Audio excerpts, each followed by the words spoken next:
So ఉన్న పరంగా ఉన్నట్టుండి గ్రాక్ అన్ని సమాధానాలు చెప్తుంటే మరి ఈ షార్ట్ టైంలో ఇట్లా అడిగిన దానికల్లా సమాధానాలు దొరకడం అనేది ఎటువంటి ఇంపాక్ట్ చూపిస్తుంది? లాంగ్ టైం నుంచి ప్రజలు ఎదురు చూస్తున్న వాడికి ఒక సమాధానాన్ని కొంత ఊరటనిచ్చింది గ్రాక్ అని భావించాల్సిన అవసరం కనిపిస్తుందా పాపారావు గారు?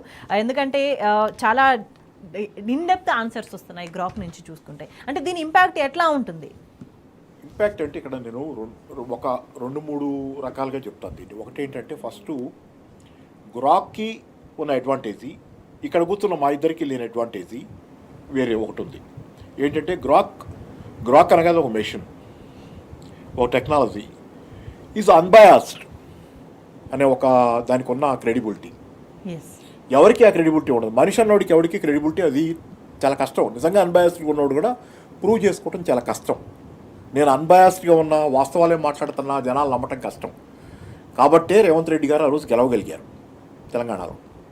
అన్ని నిజాలు మనం పక్క చెబుతున్నా కానీ జనాల్ని మిస్గైడ్ చేసుకోగలిగిన వాతావరణం ఆ రోజు నడిచింది.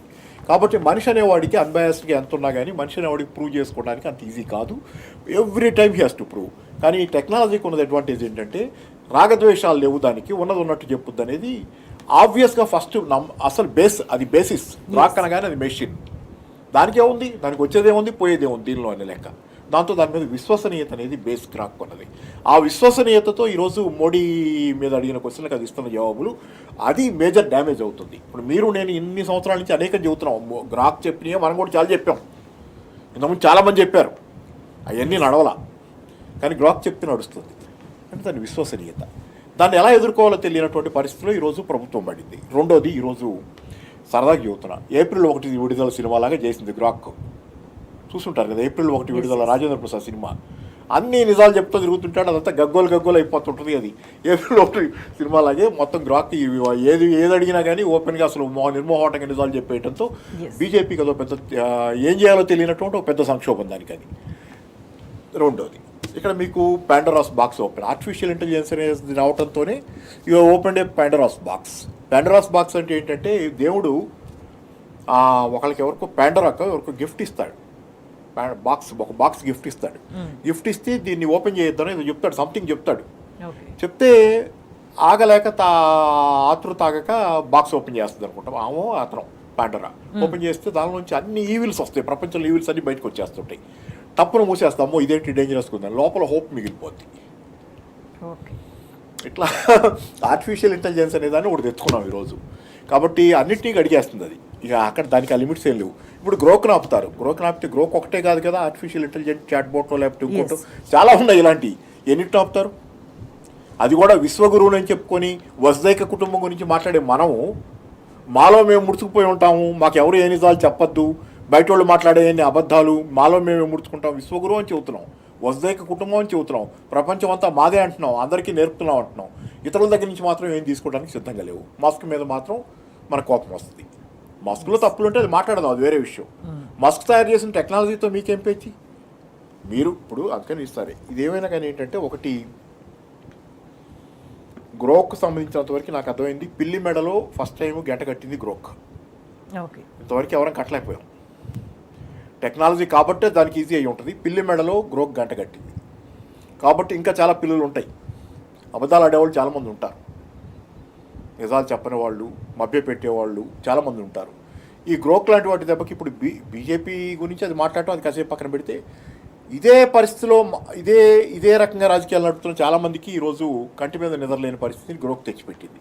ఎందుకంటే బీజేపీ గురించి అడిగే ప్రశ్నలు బీజేపీ గురించి అడగరుగా, అంతటా ఆగరు కదా. రేపొద్దున ఇంకో పార్టీ గురించి అడుగుతారు. ఎట్లా కేసీఆర్ గారి గురించి అడిగారు. అడిగితే ఉంది స్వచ్ఛంగా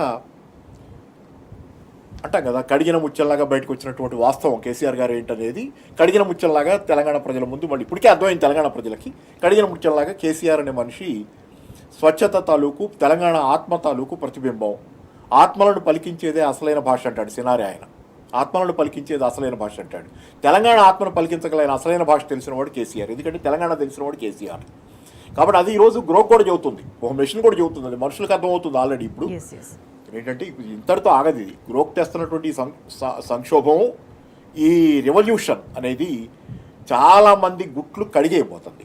ఎందుకంటే అంతటితో ఆగరు. ఇప్పుడు ఎక్కడికెక్కడ జరుగుతూనే ఉంటుంది. ప్రతి వాళ్ళు ఇంకా గ్రోక్ని తీసుకొని గ్రోక్ పెట్టుకొని పలానోళ్ళు ఏంటి పలానోళ్ళు ఏంటి, పలానది ఏంటి, పలానది ఏంటి, ఈవీఎం నిజంగానే మోసం లేదా అడగడం మొదలు పెట్టారనుకోండి, ఎస్ మరి నాకు కూడా తెలియదు కానీ నాకు అసలు తెలియదు ఆ విషయం. మనం మామూలుగా రకరకాల చర్చలు ఉన్నాయి కదా, ఈ చర్చలన్నీ జరగడం మొదలుపెట్టి ఏముంది?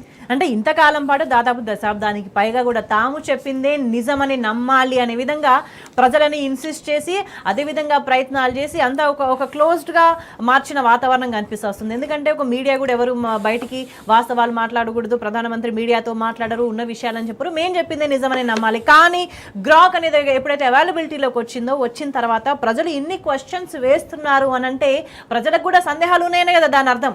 ప్రజలు ఎవరికో సందేహాలు వేస్తుంటాయి. కానీ ఇప్పుడు గ్రాక్ చెప్పిన దాన్ని కూడా అన్ని మీడియా సంస్థలు, ఇప్పుడు మానవ ఆధారిత మానవ ఓనర్షిప్ ఉన్న మీడియా సంస్థలు అన్నీ దీన్ని ప్రచారంలోకి తెస్తాయని నేను అనుకోను. జనాల్లో వర్డ్ ఆఫ్ ద మౌత్ ద్వారా ఎక్కడో మన పేపర్ లాంటి ఈ పేపర్ నమస్తే తెలంగాణలో లాంటి వాటి ద్వారా వచ్చిన వార్తల్ని జనాలు అనఫీషియల్గా సోషల్ మీడియాలో చర్చించుకోవడం ద్వారా ప్రచారం అవుతుంది తప్పితే మీకు ఖచ్చితంగా మానవ ఆధారిత ఏ వ్యవస్థలు కూడా ఇప్పుడున్నటువంటి అబద్ధాలాడే అనేక వ్యవస్థలు దీన్ని ప్రచారం చేయవు, దీన్ని తొక్కిపెట్టాలని చూస్తాయి.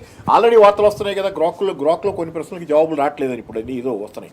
ఏంటంటే ఆల్రెడీ డేటా అంతా డిలీట్ చేస్తున్నారా ఏంటనే ప్రశ్నలు, దానిలో మస్క్ కోర్టు కూడా వెళ్ళాడు, కర్ణాటక కోర్టు కూడా వెళ్ళాడు అనే వార్తలు వచ్చినాయి. So many things. But artificial intelligence గురించి మనందరికీ భయాలు ఉన్నాయి, అది ఏమవుద్ది, రేపు మానవ జాతికి ఏమవుద్ది అనేది. కానీ అదేమో కానీ ఇప్పుడు మాత్రం కొంత తాత్కాలికంగానైనా కాస్త మన నెత్తి మీద భారం తీసేసినట్లయింది. రోజు లబోదిమోమని కొట్టుకొని నెత్తి నోరు కొట్టుకుని చెప్పినా ఎవరు వినేవాళ్ళు లేరు, బయటికి పోతే తిట్టేవాళ్ళు, కింద కామెంట్లు పెట్టేవాళ్ళు. యూట్యూబ్ ఛానల్లో మనం ఏమైనా మాట్లాడితే వీడు బీజేపీ వ్యతిరేకి, దేశ ద్రోహి అని కామెంట్లు పెట్టేవాళ్ళు. ఇప్పుడు గ్రోక్ని ఏమంటారు? గ్రోక్ని బెదిరించలేరు కదా. నన్నో లేకపోతే కృషాంక్లో లేకపోతే ఇంకోహళ్ళనో మీరు కావాలంటే you can abuse, you can harass అని గ్రోక్ని ఏం చేస్తారు?